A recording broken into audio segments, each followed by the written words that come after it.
احنا نروح لوادي النطرون.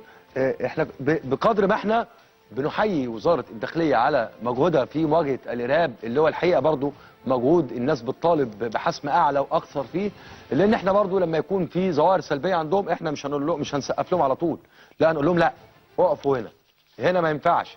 في محافظة البحيرة في منطقة وادي النطرون محامي رايح يعمل محضر لموكل عنده، نائب مأمور اسمه وادي النطرون رفض يعمل له المحضر. المهم قامت مشاده كلاميه ما بينهم، مسكوا الراجل المحامي من الجاكيت بتاعه بعنف شديد وعايزين يلقوه خارج قسم الشرطه نهائيا. احنا معانا الاستاذ محمود فاضل المحامي بالنقد يطلعنا، والمحامي بمنطقه وادي النطرون يطلعنا على الموضوع بالكامل. استاذ محمود مساء الخير عليك. مساء الخير يا استاذ محمد. اتفضل يا فندم. بدايه احييك حضرتك واحيي فريق الاعداد بتاع البرنامج. الله يحفظك. فعلا بتمثلوا قيمه اعلاميه صادقه وقويه بالفعل. انا لما اتصلت بيهم عشان اعمل مداخله ما تقوليش غير على اسمي فقط لا غير. الله يحفظك. الله يحفظك. اسمح لي برضو اوجه خالص الدعاء والتحيه لارواح شهدائنا من الجيش والشرطه المصريه الذين يروون شرف الوطنيه بدمائهم. انتقل لموضوع المداخله عشان ما اطولش عليك. كان في زميل توجه لمركز شرطه وادي النطرون عشان تحرير محضر بمناسبه عمله. حصلت مشاده مع المأمور، وبالفعل زي ما حضرتك وضحت مسكوه من قدام. المأمور ولا نائب المأمور يا فندم؟ نائب المأمور يا فندم، عفوا نائب المأمور. اصل هو الاعداد قال لي نائب المأمور.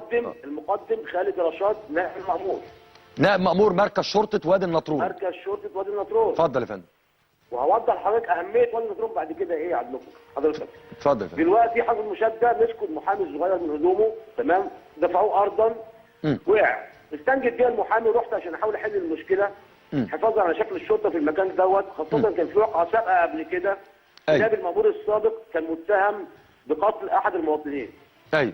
فحبيت المشكله بشكل ودي، فوجئت بتعسف وتعنت من نائب المأمور ورد في غايه الصلف.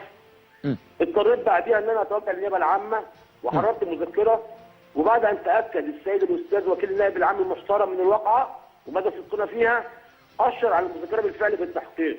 ايوه. النهارده عليكم المنطقه ديت وادي النطرون اللي تم ضبط باشا العوده فيها لو تتذكر حضرتك، نفس البلده ديت، وتم ضبط قبل كده 25 صاروخ مضاد للطيارات في نفس البلده دي برضه. منطقه مش سهله.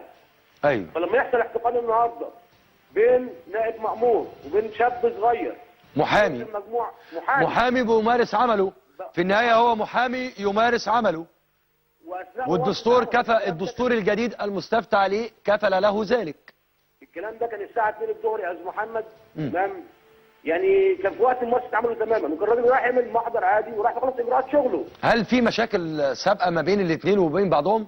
اطلاقا ما عليكم. الشاب اللي تعرض من الزياده دوت محامي صغير. طيب هل هذه المعامله هي المعامله المعتاده لنائب مأمور قسم شرطه وادي النطرون، ام يعني دي حاجه طارئه حاصله؟ لا ده لا حضرتك، ده واضح ان هو ده اسلوب معتمد من نائب المأمور، لانه بعدها بشويه بلغنا برضه ان هو اتعرضنا برضه على بعض الشباب اللي رايحين يقدموا عشان يطلعوا صحيفه الحاله الجنائيه عشان وظائف جديده. شاب رايح بياخد اجراءات عشان يتوظف شباب تانيين، تعدى عليهم برضه وطردهم من ديوان يعني بقت سنه بالنسبه لنائب المأمور الاعتداء على الناس، يعني المواطنين.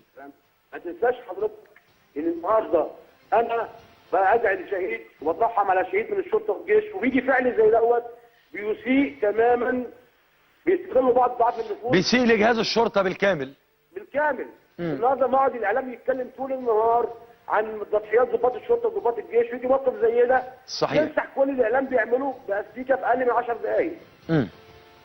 استاذ محمود، احنا مع اي حاجه ايجابيه وضد اي سلبيه مهما كان اللي بيعملها. انا بشكرك جدا الاستاذ محمود فاضل المحامي بالنقد. ده كان الموضوع. انا يعني بوجه هذا الموضوع للواء محمد ابراهيم وزير الداخليه، يفحص هذا الموضوع. نائب مأمور شرطه مركز شرطه وادي النطرون يعتدي على المواطنين، ومنهم محامي رايح يشوف شغله، مسكه زقه وشده، كان عايز يضربه وبيطرده بره القسم، مش عايزه يعمل المحضر بتاعه. بوجه هذا الموضوع ايضا الى اللواء دكتور محمد حبيب مدير امن البحيره، بقول له ما ينفعش يحصل الكلام ده. احنا يعني الشعب عايز شرطه يعني يحتضنها، مش شرطه ينفر منها. اوعى ترجعوا الممارسات القديمه. احنا بنحزن لما اي واحد فيكم يحصل له حاجه، لكن بقدر الامكان حاولوا انكم تظبطوا المنظومه منظومه التعامل مع الجمهور، لان الدستور الحقيقه بيكفل حقوق المفروض تاخدوا بالكم منها وتحفظوها لظباطكم، عشان ظباطكم يبقوا عارفين ايه اللي ليهم وايه اللي عليهم، لان ما فيش واحد النهارده هيقبل ظابط يحط ايده على كتفه، عسكري يمسك له زرار جاكيتته.